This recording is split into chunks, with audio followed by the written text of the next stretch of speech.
And I think you've also got down here, which is a air suspension type sort of self-leveling kind of thing, so you can use it if you want to.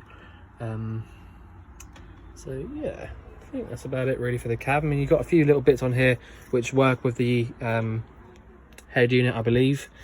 Not to be honest, I haven't actually tried that, but you know, they should link up to that. Electric adjusting mirrors from this knob here, and your electric windows from there. Right, so a load of storage just underneath here, which is actually a really good amount of storage, which you can easily get to just from the outside of the van.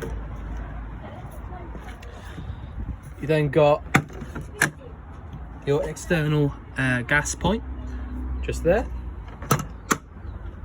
and that's just next door to your gas locker. So in the gas locker you've got space for one 13 kilo propane bottle as a maximum, or at the moment we've just got this 6 kilo fitted, which is a new one, so that'll last you ages. All you need to do to actually replace it to another bottle is take this nut off here, take the bottle out, obviously after undoing your straps here, pop the new bottle in, strap it up, and then just tighten up this nut here again. The regulator at the top has all been checked and made sure that it's okay as part of the actual gas check. Anti-clockwise round to the left turns it on, and then clockwise round to the right turns it off. You've also got this whacking great big locker at the back, so you can have all sorts of storage in there. Also goes down in there a little bit, so that's already all there. Turn these around like that to close them up, and then you need to turn it with the key, which I'll just show you how to do. So that'd be these circular keys. Turn that in there, whichever way it'll go, and then just give it a little tap in like that. Same for the one at the top. And just push in like that. All right. So we get in the van now. So if we just got to go logically, I suppose, we've got the control panel up here above the door. So pretty simple actually, nice and simple control panel. All you've got is a main on and off button at the top, lights inside switch, water pump, and external light if you have one. I'll turn the water pump off for now because there's not enough water in the actual tank to get up to pressure. So anyway, that's how all that works. The first thing you want to do when you come into the van, as long as you've got some water in the tank, pop your pump switch on, come over here, and basically just pull your tap to the hot side and the cold side until you get a nice clear stream of water coming out. Once you've done that, you can then go ahead and start using your boiler for hot water and things like that. So that's the first thing you want to do. The rest of the control panel is sort of showing you the levels. So this bottom left one here, it's got a little caravan and a battery, so that's the leisure battery level. So if I click that, there you go, nearly completely full, which, bearing in mind there's no hookup cable plugged in and the engine's not running, so there's nothing charging it at the moment, unless there's a solar panel, which there may well be. The next one, engine battery level, again 2/3 full, absolutely fine, because it's not actually running, so there's nothing wrong with that at all. The next one you got there is your fresh water tank, which is pretty much empty. So that's that. So that little light there is telling us the same thing as that. So that's telling us that the fresh water, sorry, is empty. These two over here, if you start the engine up, this little one up here should have a little light next to it, which means that the split relay is working. So a split relay basically means that if you start your engine up, the engine battery is being charged by the alternator, like all engines are, and then from that it also charges your leisure battery in turn via a split relay. So if your engine's running and this light is on, then that's good, and if you had a hookup cable plugged in, then this light here would come on as well. So that's the control panel, nice and easy. Oven / grill up here. So it's a Thetford one, so you need to basically, if you want to use the light, push in and hold the top left button, this one.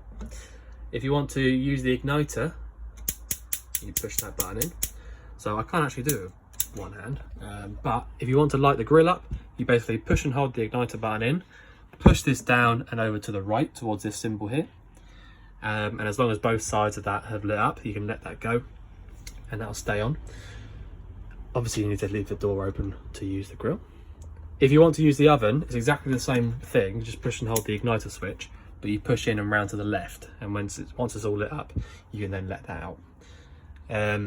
So that's all good. You've got a little switch up here, so that does the light in the skylight, and you've also got a little button in the middle of this one which turns it on, so you can have the blue light, or you know, you can set the dimmer basically, but I'll leave that one off for now. Next important thing really is down here. So you've got a couple of little dials down here, so we'll just sit down. Quite a lot to show you over. So I'll just take this pillow out. Sorry, I should have done this before.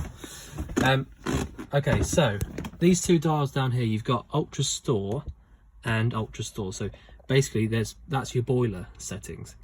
So if you want hot water, you want to come down here and look at either one of these. So you notice that they're both exactly the same, apart from the symbols on the right, and that this one says 230 volts. So if you had a hookup cable plugged into the van and you wanted to heat the water up via your actual 240 volts, so you hook up, then you use this left-hand one, and literally all you have to do is push up or down. The only difference is that up is slightly less power being drawn from your hookup, and down is slightly more. That is literally the only difference. So essentially, if you go down, it will heat up a lot faster but use more power. If you push up, you know, the opposite. But pushing up on these ones does still get it quite, you know, it doesn't take a really long time. So that's up to you. Ultra store, again, on the right is gas. So if you had your gas on, which I do at the moment, I've taken that vent off outside. So if I just show you now, assuming, I'm not going to leave this on for very long because obviously I can't fill the boiler up just yet. But there you go. So push up. After a few seconds, so that's just straight up.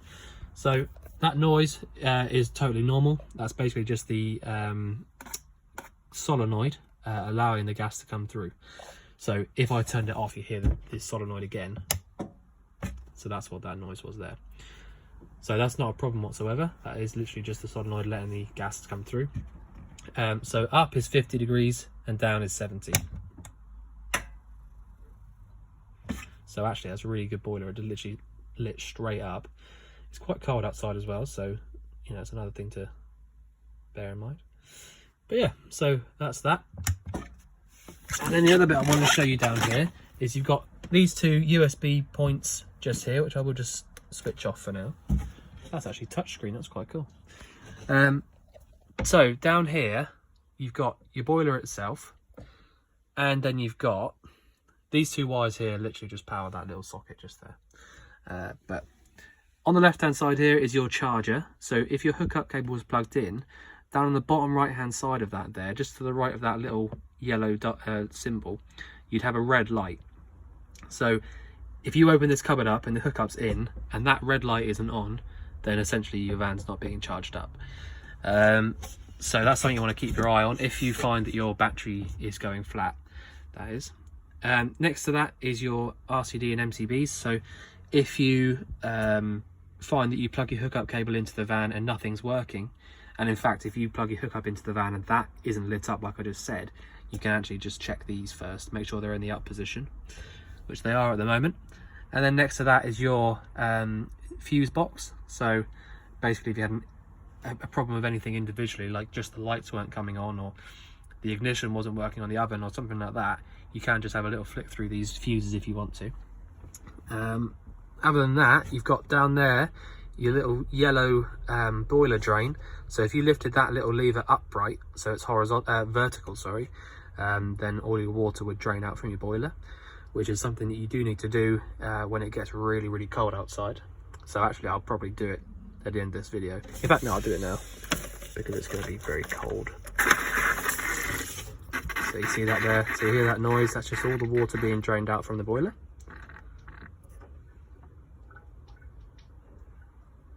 So that's it. That's all you need to do. You can either leave that open or close it back up again. It's up to you. I will leave it open for now to allow it to properly drain out. But it's nice to have all of that stuff down there in that one cupboard, because one, it doesn't take up space all the way around the van, but also if you want something, you know, if you've got an issue with something electrically, don't know if that's a word or not, but you just literally go down there and just check it all over. So yeah, nice and easy.